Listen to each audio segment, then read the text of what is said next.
Programa Papo Médico. Um oferecimento, Clínica de Cirurgia Plástica Ricardo Proto e Devita, Centro Oncológico.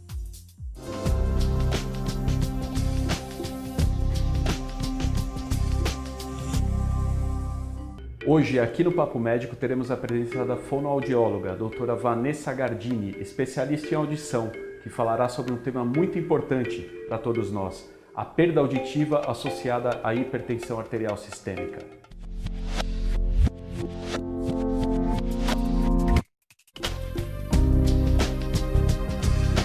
Hipertensão arterial sistêmica, também conhecida como pressão alta, é uma condição clínica multifatorial, caracterizada por níveis elevados da pressão arterial. Tem alta prevalência e baixa taxa de controle, porém podem acometer múltiplos órgãos, inclusive o ouvido. Vanessa, muito obrigado pela sua presença hoje aqui no Papo Médico. Eu que agradeço a oportunidade de estar falando um pouquinho sobre audição. Vanessa, a gente percebe que a hipertensão, a pressão alta, a hipertensão arterial sistêmica é uma doença que ela vem crescendo cada dia que passa. E estudos recentes apontaram que a doença também está associada à perda auditiva. Como isso ocorre? Então, o que a gente tem que entender? O ouvido interno, a orelha interna, é vascularizada por vasos muito fininhos, né? Então, se a hipertensão lesa, vamos imaginar assim, acaba lesando com o tempo os vasos maiores, acometendo as pessoas que têm problema de hipertensão não tratada, problemas mais sérios no coração, ou até mesmo um AVC, né, que seria o famoso derrame. Então, por que não afetar o ouvido também? Então, tem vários estudos agora que demonstram essa relação que existe entre perda auditiva e hipertensão. E como o paciente portador da hipertensão arterial sistêmica, pressão alta, pode evitar que isso aconteça com o ouvido? Bom, a primeira coisa é fazer um bom acompanhamento com um bom cardiologista, um bom médico, manter a pressão sempre controlada, porque o problema é o não tratamento desta doença, né?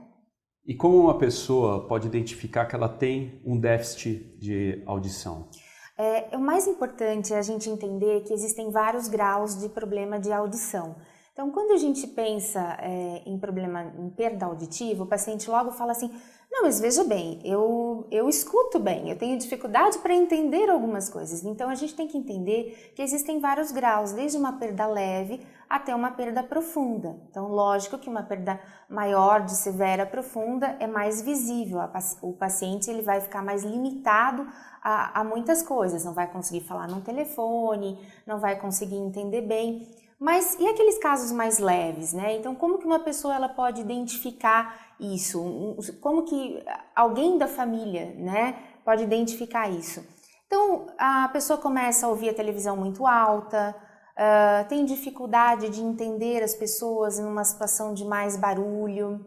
Em crianças os pais devem ficar atentos também, porque é comum perda auditiva nos pequenos também, né? Então, às vezes uma criança está indo mal na escola porque ela não está ouvindo, né, corretamente. E muitas vezes é complicado para a própria pessoa portadora, né, do déficit auditivo assumir, né, que realmente está tendo uma Exatamente. perda. Normalmente as pessoas às vezes chegam, às vezes no consultório, e falam: olha, eu acho que está acontecendo algum problema neurológico comigo.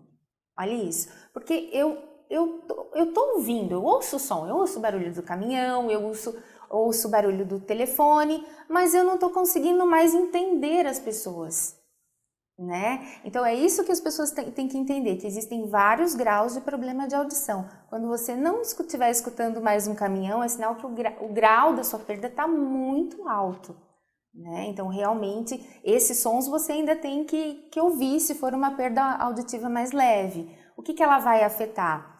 É a conversa do dia a dia. Às vezes vai no médico, conversar com o médico, não ouve o que o médico está dizendo. Os familiares, às vezes os familiares estão reunidos à mesa, então um fala uma coisa aqui, o outro fala uma coisa ali, e a pessoa não consegue ter participar, né? Eu falo que a perda auditiva, ela tira a sociabilidade da pessoa. Exatamente. Né? Então você pode estar junto de toda a sua família, mas você não consegue participar. Né? E a pessoa com suspeita de perda auditiva, o que ela deve fazer?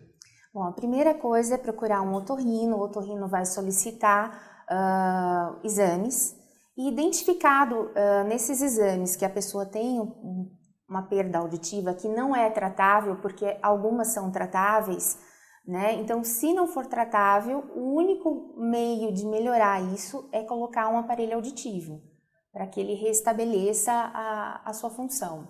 Mesmo nos casos de perda auditiva associada à pressão alta? Sim, e é muito comum. Então, o que eu percebo há 18 anos trabalhando com isso, então na anamnese que a gente faz, naquela entrevista inicial com o paciente, então a gente pergunta de doenças associadas, diabetes, pressão alta, que a gente sabe que são doenças associativas também, que contribuem para que a perda auditiva acelere, né?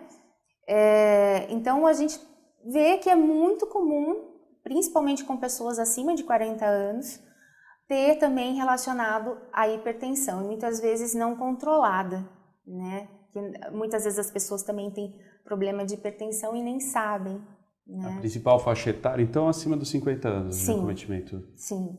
da perda auditiva associada à pressão. E um geral de perda auditiva, qual uma taxa que você tem mais prevalência no seu consultório? Segundo dados da Organização Mundial de Saúde, isso é a nível de vários países, isso é 16% da população tem problema de audição. E desses 16%, apenas, olha só que interessante, 30% só são pacientes acima de 60 anos, ou seja, a maior parte da população atual com problema de audição são pessoas mais jovens, são adultos jovens. Devido ao excesso de barulho também, as pessoas estão adoecendo mais cedo, né? Acho que pela própria alimentação, hábitos de vida errado, enfim. Então, como são associativos de perda auditiva, as pessoas também estão tendo perda auditiva mais cedo, né? Pessoal, vamos dar uma pausa por aqui e voltamos depois do intervalo. Centro Oncológico Devita, o mais novo atendimento personalizado em oncologia de Sorocaba. Com equipamentos modernos e uma infraestrutura acolhedora para que você e seu familiar possam ser atendidos com segurança e qualidade. De fácil localização e acesso, com o sistema de segurança e Wi-Fi interno, você encontra aqui o conforto e a tranquilidade necessária para o seu tratamento.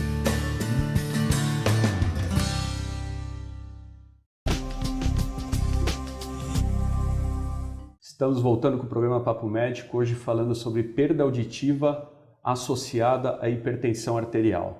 Agora, Vanessa, o paciente mesmo sendo hipertenso, mas não notando essa perda auditiva, deve procurar o fonoaudiólogo para fazer os exames preventivos? Sim, ele deve, porque é uma prevenção também, né? Então, ele deve procurar fazer um exame de audição, assim como as pessoas fazem o exame de vista com o oftalmologista, elas devem fazer periodicamente um exame de audição com o fonoaudiólogo para ver, monitorar, né? Principalmente se você tem alguma doença associativa, como diabetes, pressão alta, se você fez algum tratamento quimioterápico. Então hoje já se sabe que drogas quimioterápicas elas podem alterar bastante a audição do paciente. Então, enfim, as pessoas devem procurar essa prevenção, né? E você aconselha que seja periódico, apenas uma vez? Uma vez por ano.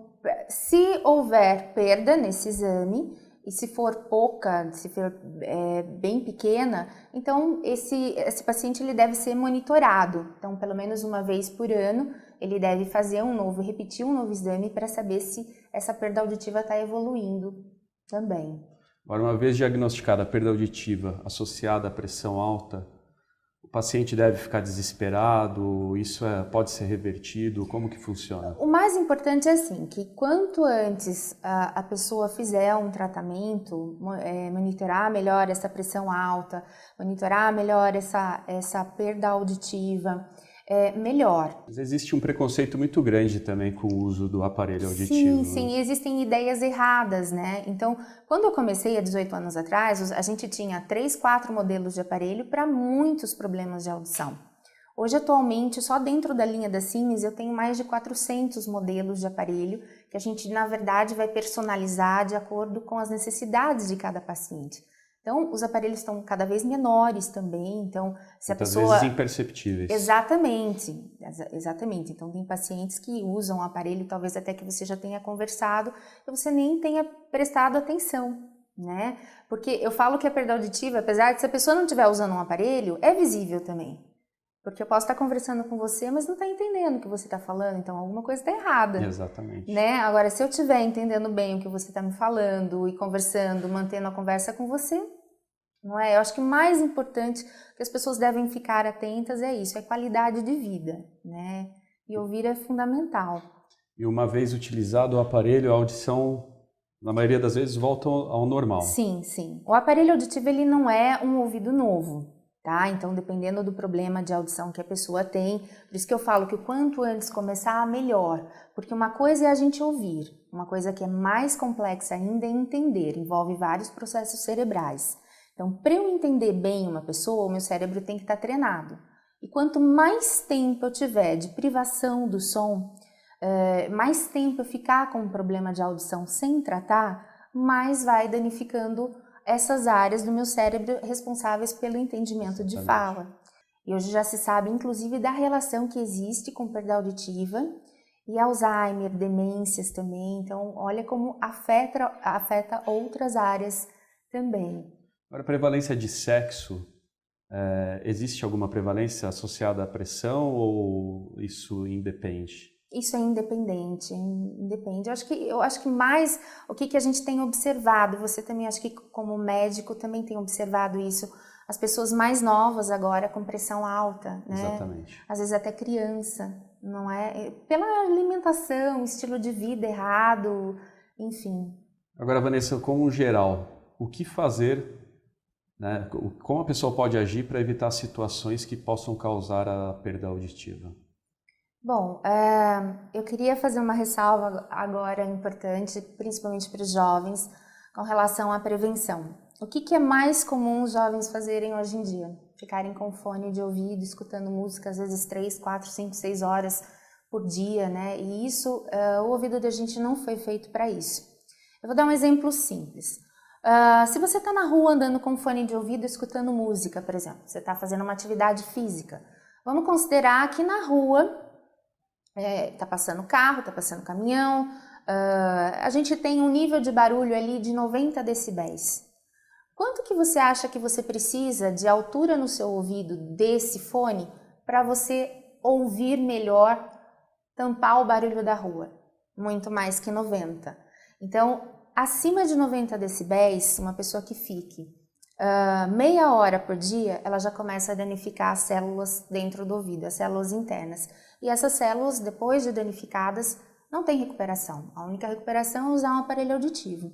Então, o alerta que eu faço, que eu friso, acho que o principal cuidado é cuidado com música muito alta, cuidado com fone de ouvido, né? Eu acho que a gente tem que ter uma certa...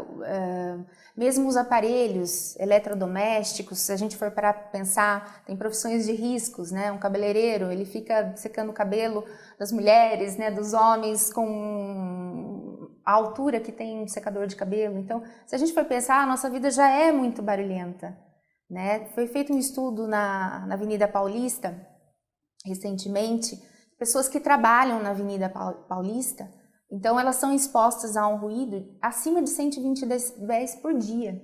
Você imagina o que é isso, né? Com o tempo, não tem ouvido que resista, com o tempo vai realmente causar um prejuízo na audição, né? Tomar cuidado com alguns medicamentos, então, às vezes o brasileiro tem muita mania de se automedicar, então tem medicamentos que também, às vezes, consertam alguma coisa, né? Eu acho que tem que ser estritamente receitado pelo médico mesmo, porque tem medicamentos que melhoram alguma coisa e pioram outras. Exatamente. Né? Então, tomar cuidado com o que ingere. Acho que controlar a saúde de uma maneira geral também, para evitar doenças como hipertensão, diabetes, né?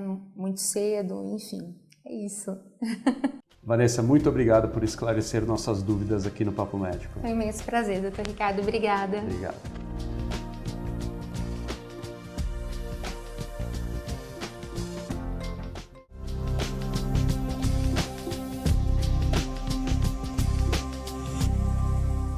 Você assistiu o programa Papo Médico, um oferecimento Clínica de Cirurgia Plástica Ricardo Proto e Devita, Centro Oncológico. Centro Oncológico Devita, o mais novo atendimento personalizado em oncologia de Sorocaba. Com equipamentos modernos e uma infraestrutura acolhedora para que você e seu familiar possam ser atendidos com segurança e qualidade. De fácil localização e acesso, com o sistema de segurança e Wi-Fi interno, você encontra aqui o conforto e a tranquilidade necessária para o seu tratamento.